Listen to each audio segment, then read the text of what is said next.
Well, hello, I'm Johnny Rowland, your host of The Shooting Show. We certainly want to welcome you to today's program. And friends, I tell you, we really appreciate you being there with us because, yes, somehow, we're here again this week. And some of you may get tired of hearing that, but every week that we're on the air, you trust me on this one, it is a monumental struggle. Most of you out there don't have a clue with the pains, and I'm glad of that, really, I guess to some degree, with the pains that we go through just to get on the air. And those of you who've contributed to help us stay on the air, we really want to thank every one of you, because most people don't. Almost all our audience, and we know we have a large audience because of the results that some of our sponsors get, and certainly the results of correspondence, but most people won't contribute. Most people as gun owners are so apathetic. They're so, it's hard to say. Asleep, maybe. Maybe not taking it seriously. See, right now, we're in a confrontation in Kosovo. And we talked about last week, yes, Clinton did. And it's amazing how a war protester, someone who was so against war, who demonstrated against our country during the Vietnam era, who went overseas and demonstrated against the United States of America because they were in Vietnam involved in a civil war. And suddenly, this same group of goofy baby boomers, 60s flower children dopeheads, are running the show in Washington, D.C. I mean, you talk about, this is something like Alice in Wonderland. This is Bill and Hillary out of Fantasyland, but it's true. That's where we are. And because, you know, and we can't lay it all on at the feet of the apathetic Americans. Can't do all that because you've got two political parties. You've got the Democrats and the Republicans. And unfortunately, so many in these two major political parties, their strings being pulled by the same people, the Council on Foreign Relations, the international bankers, the people at the United Nations, the people that want to control all of us. And, you know, you have two things to consider. Is our situation so bad that it's gotten out of control of the international bankers, the internationalists, the Bilderbergers, the CFR types, the Trilateral Commissionists, all these people working together to control the entire world? Has it gotten so bad and so big that it's gotten away from them? Or our option here is, out of chaos, you know, if chaos can be created in our society, in our world, well, then the people who are beaten down and tired, the war victims, whatever else, will come along and say, oh, please, somebody take control. Please bring on the martial law. We got to have some peace here. So you see, either way, for either one of these scenarios, we as free Americans lose. You know, we've been talking about we have no business interfering in somebody else's civil war. Now the American forces are being ordered to assist the Kosovo Liberation Front, Kosovo, whatever. They got their guerrilla group there fighting the Serbs, okay? Well, it just so happens to turn out that these nice folks that the American troops are fighting for, and yeah, we expect to see casualties as we're taping this on Thursday. Yes, there's already been American soldiers captured, planes being shot down. These nice people that we're assisting over there happen to get a lot of their funding from drug money, from the sale of illegal drugs, prostitution, a lot of other things that we don't approve of here, or what the average public does not approve of here in the United States. Now, that's who we're on the side of.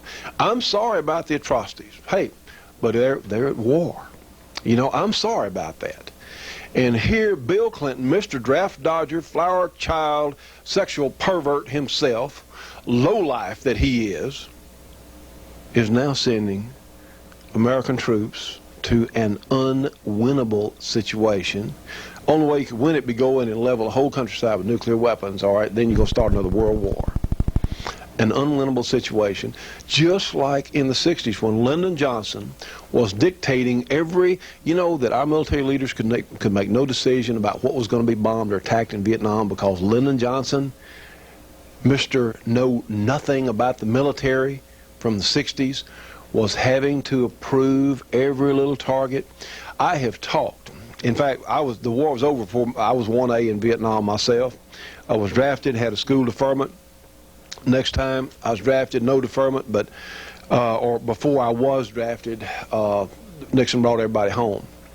But let me tell you what, I've talked to a number of Vietnam veterans. I have a good friend who was a B-52 pilot, and he told me, he said, Johnny, our orders were, we could fly over North Vietnam and we could bomb the road going to the power plant, but we couldn't touch the power plant. That was no-no, because the bigwigs in Washington said, oh, no, we don't bomb the power plant. Just bomb the road going to the power plant. He said, and the next day, he said they would repair the road overnight, and the next day be back in business.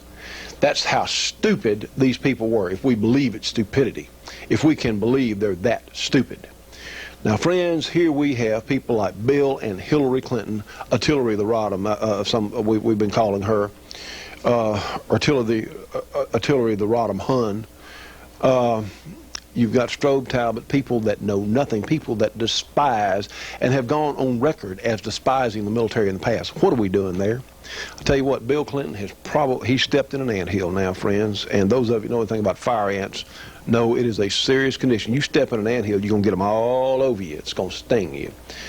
And Bill Clinton, do you know that he has deployed American military forces over 60 times? Over 60 times since he's been in office. From Haiti to Somalia, you know, we had Americans lose their lives over nothing. They walked off in Somalia. You know, the nice people in the White House said, well, they only need about 2 or 3 seconds of ammo. That's all they need. They don't need more than that. Who've never even been in a fist fight. People are dictating what they're going to need under wartime conditions. It is the most outrageous. In fact, friend, I don't have words enough I cannot adequately describe my outrage, as I'm sure a lot of you feel the same way. Anyway, you know how many military confrontations Bill Clinton has won? Out of over 60. You know how many wins he's had? How about one? One out of over 60. One. Guess where that was?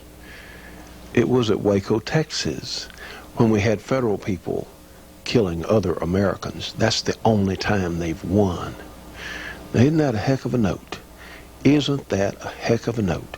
And here, you know, our military, we're down to about half strength where we were 10 years ago. 1988, actually, 11 years ago. Ships, military personnel, aircraft, submarines, about half. And this man, who is so trigger happy himself, he wants to exert his power, not his power, all over the world. Let's run over here and do what the UN says. Let's run over here and do what the UN says. And we're at half strength.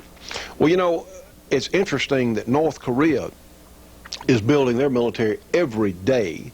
What's going to happen about those people who are supposed to be in Taiwan, that are our friends, that we're supposed to be allied with to some degree? What about them? When the Chinese are saying, hey, we're going to come and get you, we're going to get you, and say, you Americans stay out of our way because we're going to bomb Los Angeles if you don't. Now, what do you think about that? Look what we got. We're at half strength, and we have Mr. Trigger Happy in the White House, who is so anxious to spread his authority around the world, and that of the United Nations. Don't mistake this as being a NATO operation. It's just the NATO countries are using NATO equipment, but it's under the auspices of the United Nations. And the point here is, if in fact the United Nations forces can be strong enough to stop any other military, that means there can't be a revolt against the one world government. Now, friends, this falling in place. I mean, I'm sorry about this. I'm sorry.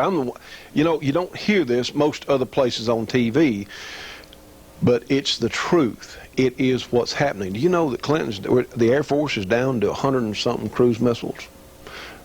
Clinton has launched 40% of our cruise missiles into the sand in Iraq. You know, this 460 Rowland here is a powerful cartridge. But you know, it's only good if you can hit your target. It doesn't do any good if it goes in the ground. It's only effective if it hits its target. Well, Bill Clinton's been over there launching cruise missiles at over $1 million apiece. And now, after this fiasco in Kosovo, you know how long it takes to launch 100-something cruise missiles? A couple hours. I mean, less than a day.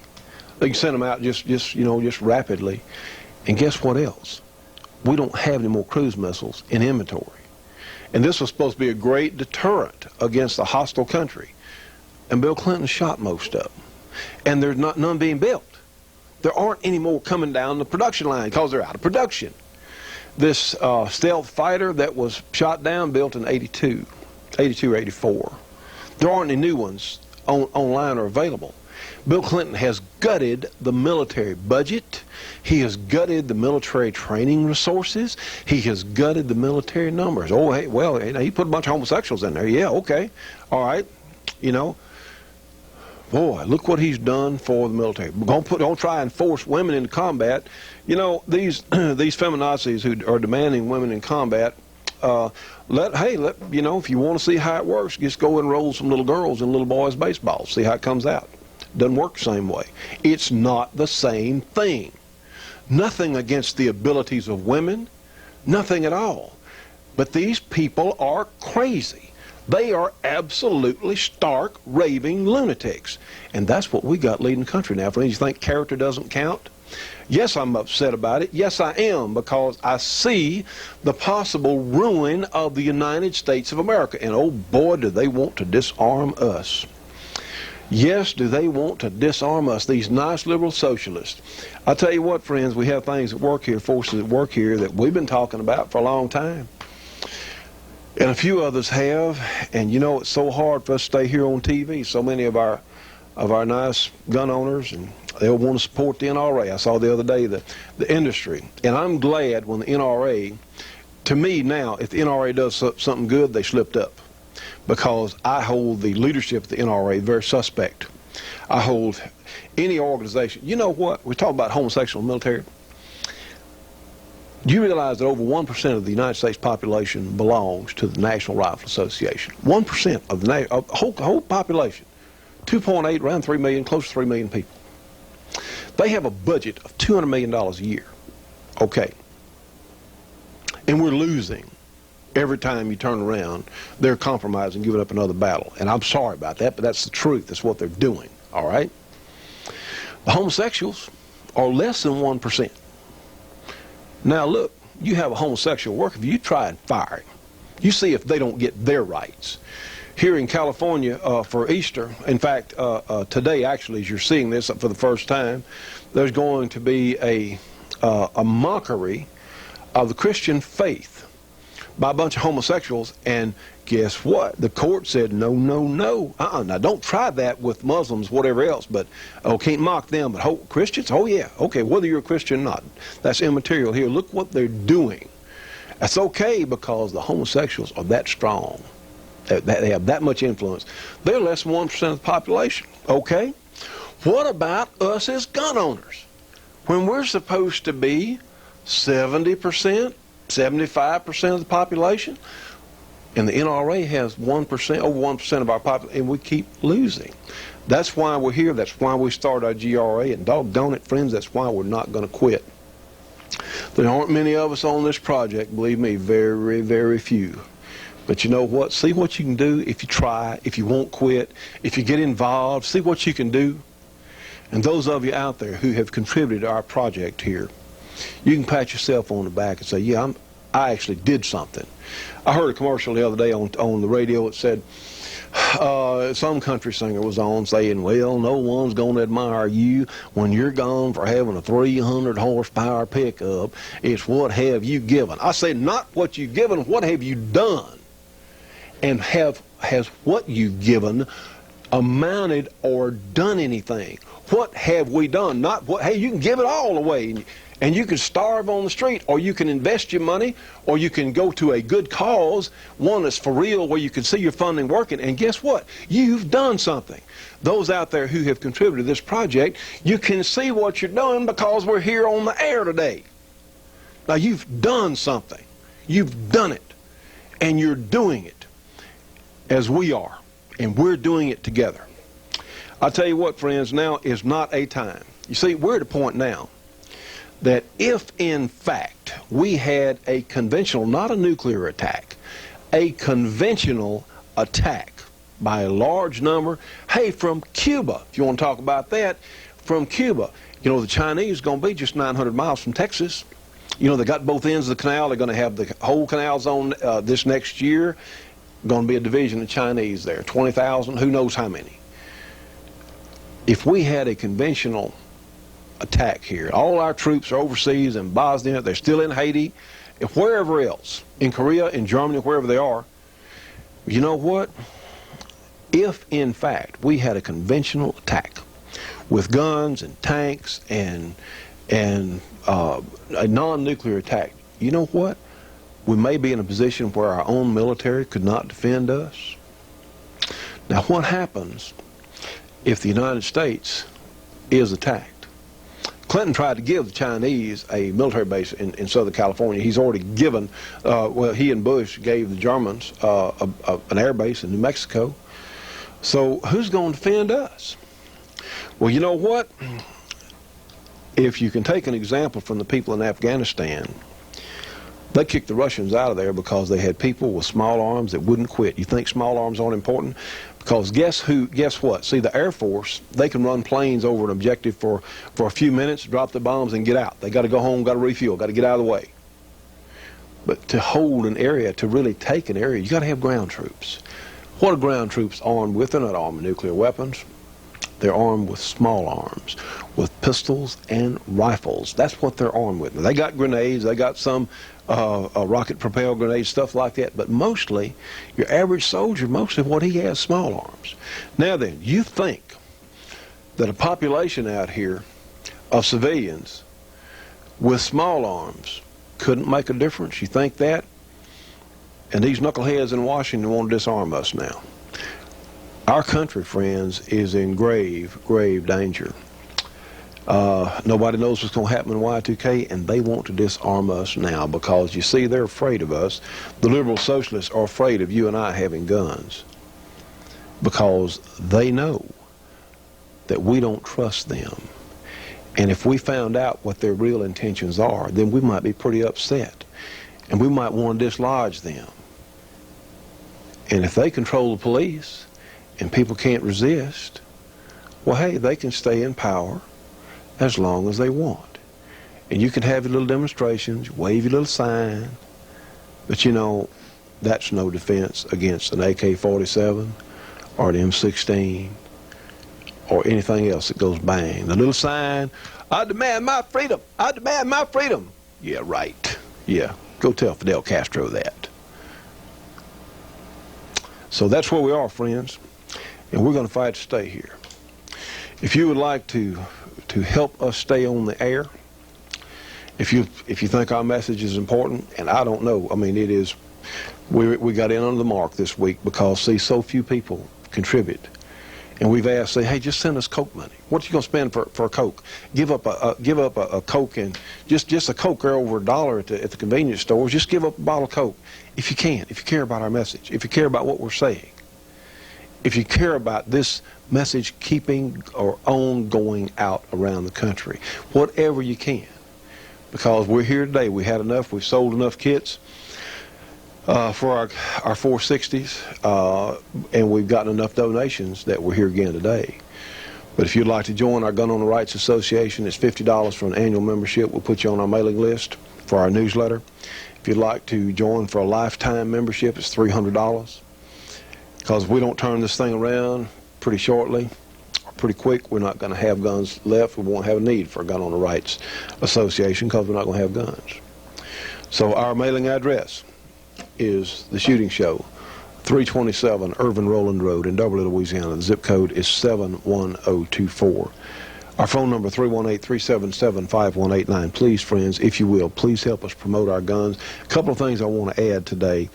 Our 460 Rowland cartridge essentially makes the 1911 into a 44 Magnum powered semi-automatic.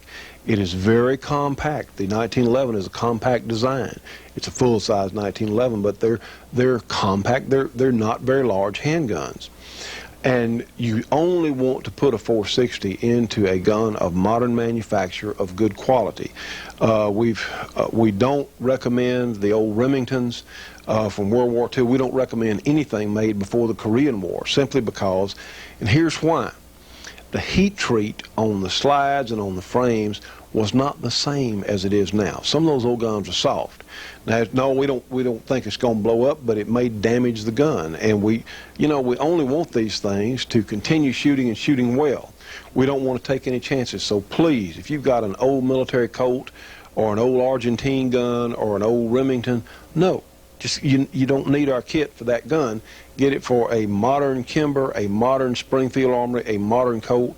And another thing, please don't put it in a gun that is worn into the ground. One that's beat up. It's like, you can put our 460 barrel and the cartridge is like putting a Ferrari motor or a Chrysler Hemi in a Model T. You got to have a chassis that will stand up to it. Now, a good quality 1911 is great, but you can't expect to put it in a clunker or a parts gun when you don't know the origin of the parts, or a bunch of leftovers from something else. You can't turn a sow's ear into a silk purse. That's pretty simple, but we got people out there trying. And really, friends, the 460 ought to go in the best gun you've got, because it is a super high performance cartridge. And so please, any of the old military, and of course we put a disclaimer in with the kits, we warn people about that, but you need to help us on this. You don't need it to go in an old war relic, because we don't know what the heat treat was, and there's no point, if you got an old war gun that shoots all right and functions all right on low pressure ammo, okay, you got a good old gun. But this is a hot rod, and there's no need in you damaging or destroying your gun, because it is a below par metal quality. So please keep that in mind when you get one of our 460s, because it is a super high performance kit. You put a Chrysler Hemi or a Ferrari motor or something like that into a Model T or a clunker, and you're going to tear the clunker up. It's not going to function properly. It's not going to work. So please, and my goodness, I know so many shooters that are so tight. My gosh, they will use brass that's been verdigreed and corroded for years. They'll still use it. Wait a minute, friends. You can be too saving. There's some areas where you just can't afford to cut corners. And when you're dealing with high pressures and high performance, can't cut corners, not on brass. I had somebody call me the other day and say, "Hey, Johnny, why can't I just take a 45 ACP and load it up that hot?" Said, "Because you'll blow the back of the case off if you use 45 ACP brass, and it's going to blow the magazine out, it's going to blow the grips off, and may hurt your hand if you use 45 ACP brass for our loads, because it is an entirely different case." I said, "No, you can't use 45 ACP brass."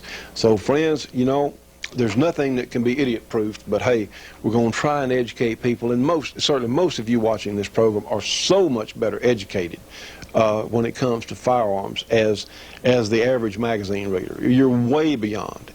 But please, if you would, help us spread that message, if you would, because most of our viewers are certainly way above so many of the folks. Another thing we want to add on this week's program, and I'm going to try and get my microphone around. Here we go. On revolvers. A friend of ours from here in Louisiana asked me to pass this on, and I just didn't get around to it last week. Okay, when you take the cylinder out of a revolver, and I'm going to keep my finger here. We know this gun obviously is unloaded. Here we go. We know it is. You've seen people in the movies. They'll swing that cylinder shut. That is a no-no, because it will bend. Notice the cylinder, the crane's pretty big right here, but the rod the cylinder's on is pretty thin. And guess what? When that's got ammunition in it, and you snap it shut, just with one hand, just snap it over like that, you will bend the crane or the ejector rod, and your gun's going to quit shooting straight. It's going to start shaving lead. So you close it with your hand. Now, you can close it fast, but don't snap it over like that, because you're going to damage your gun. So much stuff we see in the movies, just like, oh boy, when they get serious on it. Can we get in frame here? When they get so serious, they'll be pointing a gun at somebody on TV, and then when they really get serious, they'll turn it over. Well, that's not the dumbest thing, but that's people in the movies and TV that don't know anything about firearms. Yeah, just turn it over. Yeah, we're gonna be bad now. Well, friends, it's ignorant. It is absolutely ignorant. But that's why we're here on televisions to talk about these things. Something else very important. I know we're over on time here, but we need to do this. Okay, do not have loose ammunition around batteries. A 9-volt battery can make a cartridge go off because you have 2 poles here, and these cartridge cases are brass. Now think about it. There's copper and brass. What's wiring made of? Copper. You know, brass case, there's copper in the brass. Wires are made of copper. It's a conductor. If you have a 9-volt battery in your pocket and it gets up against this bullet, it's going to arc electricity. And guess what? It can set it off. I've heard of 22 cartridges going off in people's pockets. They had battery in there, and it's not pleasant because the case is what will leave the bullet behind, and it is still a projectile, so don't carry. Another thing, too, it is not a good idea to carry loose ammo in your pocket with pointed bullets, because all you got to do is fall down or something, one of those sharp ends of a bullet hit that primer, and it'll set it off. So we need to think about these things. I mean, just safety tips that need to be talked about, need to be thought about. Some things that could certainly save you injury or even worse. So again, don't just slam the cylinder shut like that. Do not have batteries around loaded ammunition, certainly not together in your pocket, and I wouldn't even carry loose ammo, certainly with sharp tip bullets like 30-06 or 223, something like that, because there's a possibility that a sharp tip bullet could get up against that primer and set it off. So anyway, we have a great show for you today. We're going to shoot the 625. We did not get on the show last week. We're also going to show you how to install our 460 Rowland kit in the 1911. Remember, the kits are only $275 plus $5 shipping. And let's go on and get started with another shooting show. Stay tuned for more of the Shootin' Show after these important messages. The Shootin' Show will be right back after this break for your local cable company or TV station.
Friends, here it is. This is the great Georgia Arms 45 DA Colt or double action Colt cartridge. This is the first major improvement on the Colt 45 since 1873.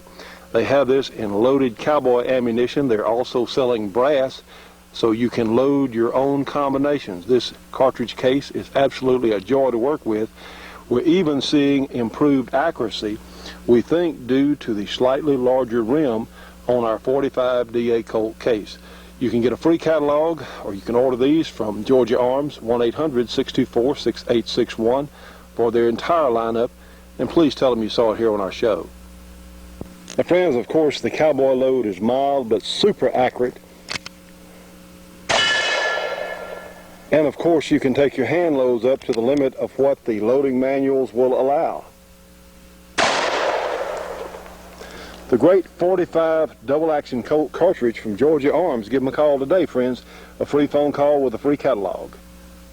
Now, friends, let us remind you that Georgia Arms also has the best lineup of rifle and handgun ammunition available here in the United States. A lot of people are concerned about what may be happening on Y2K. Who the heck knows what's going to happen as far as our own personal security? I would not put it off. I'd try and put a little ammo back. I'd certainly want some to shoot and some to keep for an emergency. Yes, they are shipping our 460 Rowland cartridges. They are in production. They are shipping them. Looks like we're going to have two different varieties available. So please give them a call. Georgia Arms, 1-800-624-6861. And please don't forget to tell them you saw it here on our show. Now, friends, what we're looking at here today, we have a brand new Smith & Wesson 625, and I say brand new because it sure enough was. One of our viewers sent this gun to us to do a 460 conversion on, and remember, the beauty part about the 625 is you can have these full moon clips and it loads just instantaneously. And those of you that watched the beginning of our show, Jerry Mitchell's shooting one of these, and he literally throws his ammo into the gun. A very slick system, faster than any speed loader. And of course, here we have 44 Magnum class power. This gun, in fact, with our 460 loads, will overpower this 44 Magnum, 4-inch 44 Magnum, and it does it with less recoil. Let me show you a couple of the differences, some new things Smith & Wesson is doing with their revolvers. Now, this is certainly an older Smith & Wesson, friends, but you'll notice how it has a pin barrel here, and just a couple of we know these guns are unloaded. Obviously, we checked them. But you notice on the firing pin, here's where the classic position for the Smith & Wesson firing pin's always been on the hammer. And something else I'll show you, these dowel pins. See the little pins in the cylinder right there that keep the ejector straight. Just kind of a little lock there, and also notice the pattern of the ratchet on the cylinder here. Okay, now then, here it is, 1999 actually, and you'll notice how the cylinder latch is different. And of course, Smith & Wesson has done away with the dowel pins. They have the ejector itself is specifically shaped that it will keep itself straight in the cylinder. And here is a huge departure. Look at that hammer. Firing pin in the frame. I tell you, this is a new development for them. They've decided to go the way that Ruger and Dan Wesson and the others have. See, it's in the frame there. So, and certainly a different looking ratchet here. But other than those changes, it certainly shoots and performs like a regular Smith & Wesson. Now, we'll notice also there's a change in the frame. You have a piece here. That's just how they decided to do it, I suppose. Of course, this is the underlug barrel, and this is one of those sights that you can push this pin out here and you can change your front sight blade, which you could not do in the past, such as on this Model 29. You had to do some machine work to change that front sight there, believe me. And on some of the new guns, you can just push the pin out. Of course, it has a heavy underlug, but that was a lesser modification that they've been doing for a number of years. But I tell you what, it is very nicely made, has a very smooth, very nice action. I'm impressed. Of course, this is also a round butt gun. This way you can put a variety of grips on it, whereas this old model here had a square grip frame, but something we wanted to show you the differences in some of the new guns. Now, friends, of course, we've got a remote camera here, so no one's standing right behind that camera as we speak, so because that would be dangerous. We wouldn't do that. Okay, what we've done here, we've got our 25-yard range, have our target out here at 25 yards, and the proof is in the pudding. Now, typically in the past, the 625s, that's the Smith & Wesson 45 caliber of 1989. Of course, they've made different 25s over the years, but this is chambered 45 ACP. Since we can rechamber these guns for only $99 plus shipping, and you have a whole nother class of handgun from what it was as a 45 ACP. You can still, since we're using full moon clips, you can still shoot the 45 ACP in the gun, kind of like shooting a 38 and a 357. Heck, you can even still use the 45 auto rim. So you don't hurt your gun, you only increase dramatically its capability. All right, the bad news is on the 625 is from the factory, most of them are not really very good shooters. We're talking 3 inches or so, 5-shot groups, 3-inch 5-shot groups at 25 yards. And we've had a number of them come through this program. And that's about how most of them shoot. You may have an exceptional gun. However, we learned that when we rechambered for our 460, all that barrel needed, all they needed to shoot good was velocity. You give them velocity and they'll amaze you on what they'll do. And let's see, let's go ahead and shoot this one. Now we have a couple of different loads that we're going to shoot through the gun, and this is the hot one, 1550 in the semi-automatic, and a little slower in the revolvers, but not enough to worry about. We've got so much velocity to play with here. Okay, let's get set up on our sure sight and get it dialed in. Here we go, here we go. Get my hearing protection in good. And let's do a little shooting with it. Out here at 25 yards. Okay, let's do it. Get settled in. Remember, take your time. Now, we're not going to show all the shots in the group, but we're going to shoot a couple of groups here, and let's take a look. Let's see how this new conversion is going to do. Okay, get ready.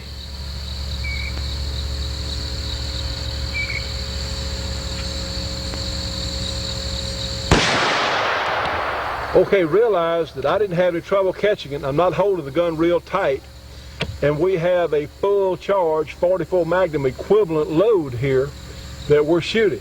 See, that wasn't bad at all. It just came up off the rest a little bit, and I'm not bearing down. I'm just holding on to the gun because we're trying to get some kind of accurate reading. I want to be consistent now. Let's watch it again. Get it sighted in.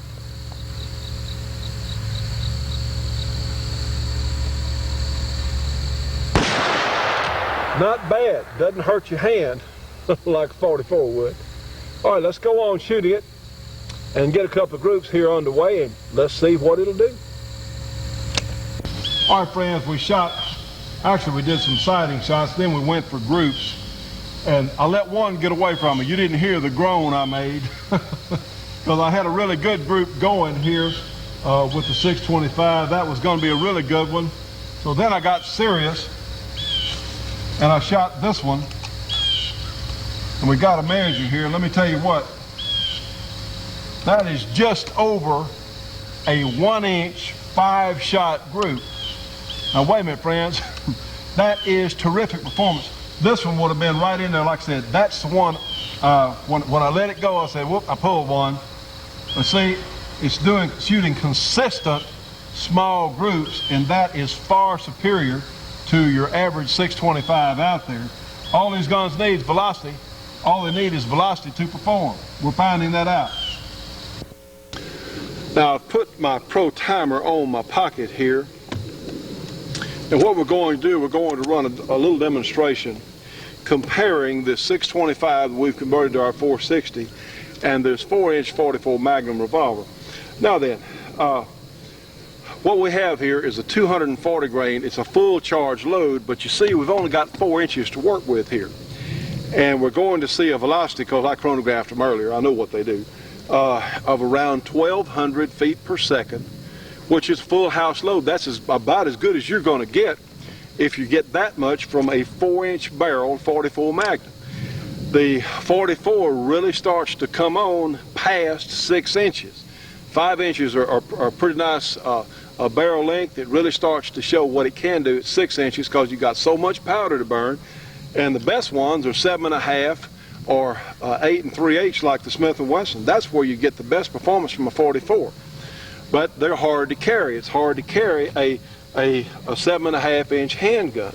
That's what makes our semi-automatic so neat, is because it is such a compact. Heck, it's no bigger than this 4-inch 44 Magnum, and the 625, of course, has a 5-inch barrel, which is 1 inch longer. But well, let's do our demonstration. Let's let you look at it.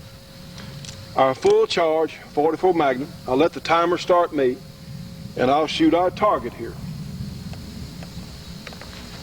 Get ready, and we'll run 5 shots as fast as I can this afternoon. Here we go. Probably going to have a little muzzle blast too.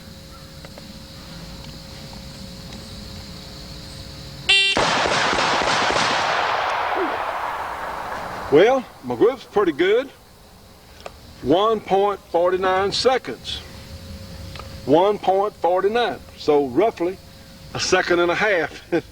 You saw it muzzle blast just pushing our target frame on over. Okay, 1.49 seconds. Pretty good group too. The last shot I actually snapped, I actually pulled the trigger a 6th time, but the timer stopped on the last loud noise, which was the 5th shot. All right, same drill with our converted 625, and watch the target frame. Remember, 1.49 seconds. So the same drill with our 625 with our 460, and this is running a 230 grain bullet, so we'll be comparable here at around 1300 in the revolver. So it's got more power than the 4-inch 44 Magnum with a 240 grainer at 1200. You've got another 100 feet per second here in velocity. Even though the bullet is only 10 grains lighter, you're still running 100 feet per second faster than you can get with that 44 Magnum. Okay, so let's see what it does.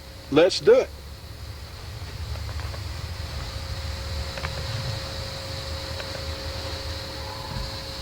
Because I want to give it a fair shot here, try and be equal.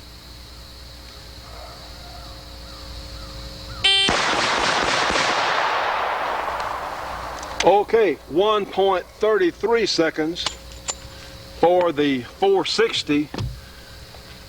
And of course, yeah, you had a little blast there, but let's look at the groups.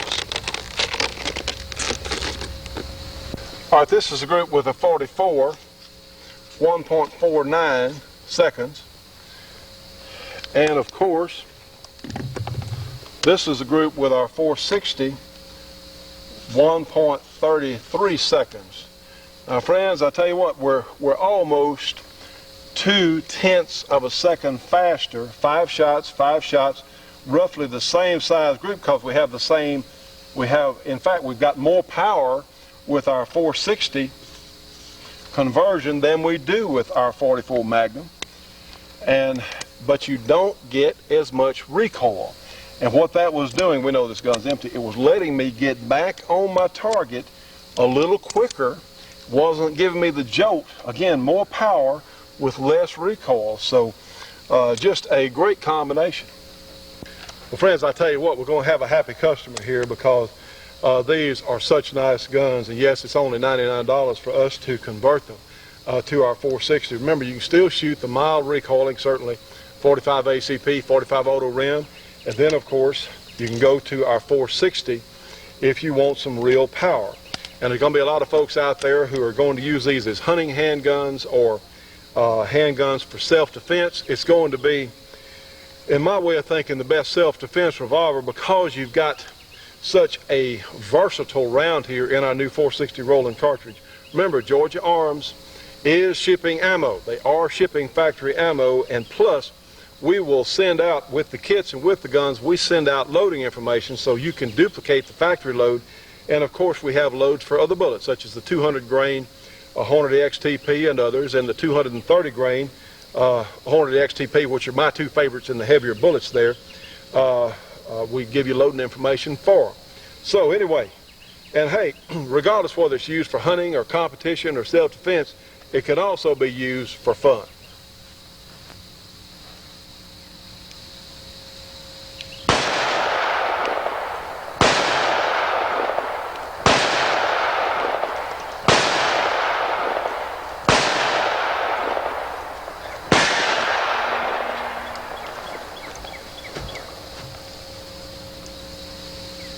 Yeah, this one actually shoots better than mine does.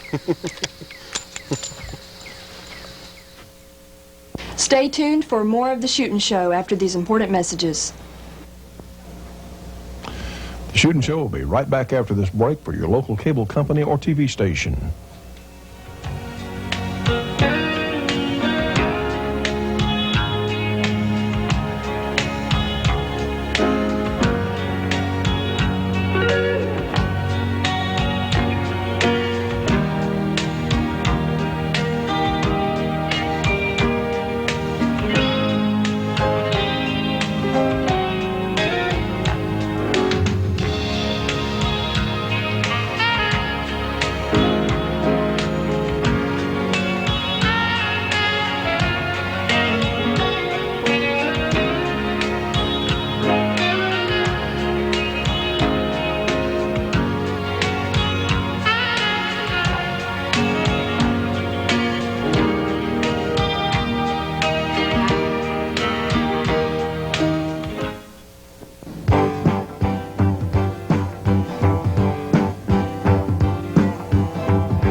Now, friends, we've sold quite a few of our kits and for the great Kimber and the other 1911s out there, certainly Springfields, Colts, and others. First thing we're going to do, we're going to unload the gun. And we've had several people, 1, 2, 3, and be looking at that chamber real good. That's right, just check it. We've had several people ask to give a brief demonstration of just how you install the kit. And I've told several folks, well, if you can take your gun down for cleaning, you can install the kit. So let's do that right now. We have another 1911, have this Israeli gun actually, the IAI model. This is the commander length, but it still takes down like a regular 1911. And we'll show you just how you install the kit. First of all, we'll go ahead and we'll take down, and we know this gun's empty, 1, 2, 3. All right, typically, how we would take down a 1911 is, first of all, of course, unload it, take the magazine out, and then check your chamber, of course. I cannot overemphasize that. But what we'll do is we're going to put the safety on, and I'm going to depress the little piece on the end here, the plug there, the recoil spring container, catcher, and we'll gently let the pressure off the recoil spring. All right, we'll turn it around, take your safety off, bring it back to the little detent here so you can see this. Just take the plug off. Back to the little detent where you can take out the pin here. And now, of course, it'll separate and the slide will come off the barrel. And then you can just pull your pin out the back here. And of course now your barrel, turn your bushing around the other way, and of course your barrel will come out. Okay, that's how you take one down. It would go back together similarly. All right, put your barrel and your bushing back in place here. This is the normal takedown for one of these guns. Then we'll install the spring behind it. Let it push on through there. And now then, see, we'll be ready to put it back on the slide here. Okay, that's how we normally do it. It's a little different with our 460 kit, and we know this gun's unloaded. Okay, and it's a good idea anytime you're dealing with springs of any kind to have some safety glasses handy. Okay, to take down our 460, we'll we'll redo it here, showing you how.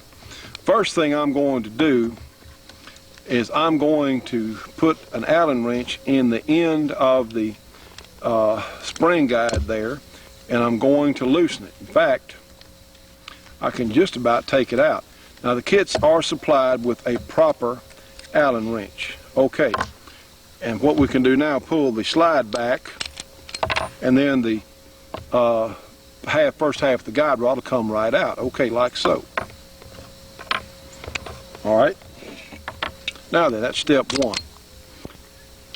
Now then, we're going to need a little bit of strength. What we're going to do now is we're going to take the slide off the gun, and it takes a little bit of strength in your hand, certainly with this 24-pound recoil spring. Get it back, and we're going to push out a pin there, and gently, and I put my thumb right down here, just, you'll understand in a moment, because we're going to contain that spring. We don't want it to fly out of the gun.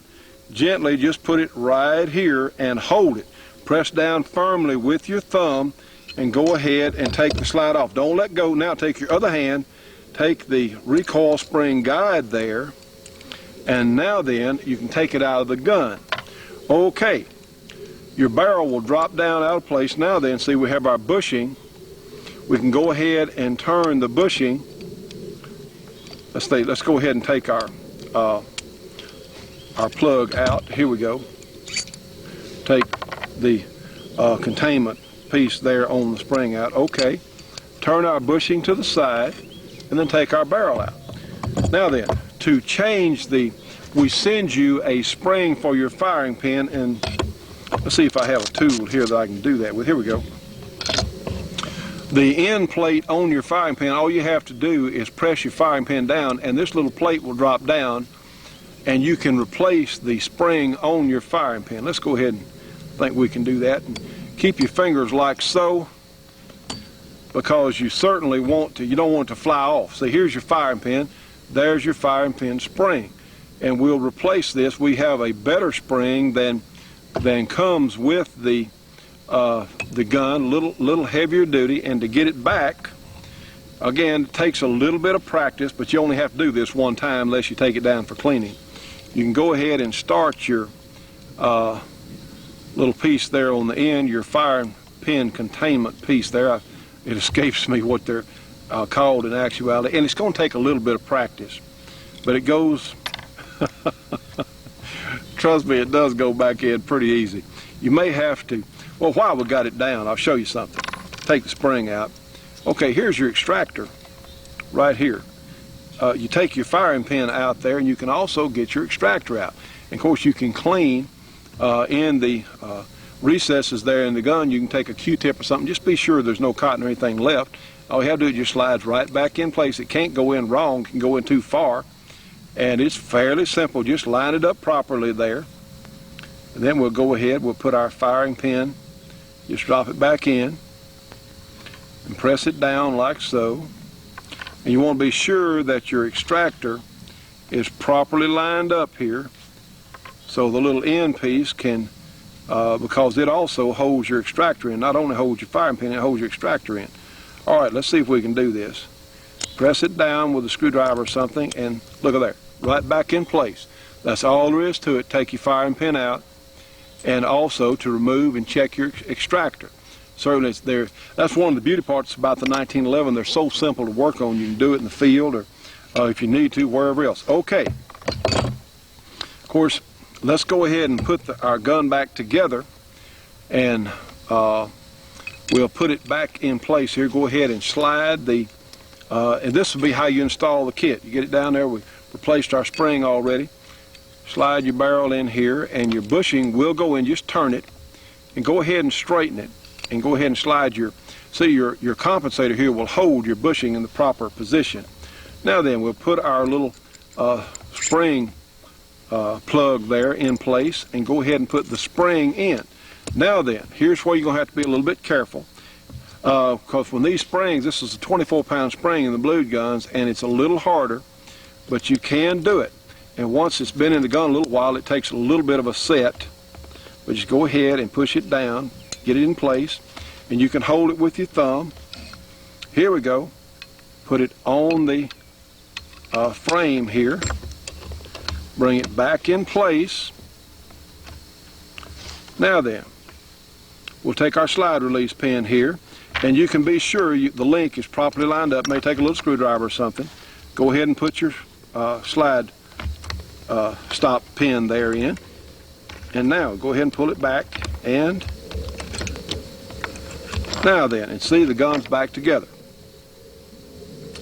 All right, the next thing we're going to do, let's go ahead and pull the slide back and lock it.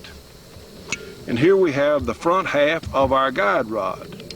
Just slide it in there, and you've got a little detent here in the bottom of the compensator just for that purpose, to get your guide rod in place. Go ahead and you can screw it down by hand.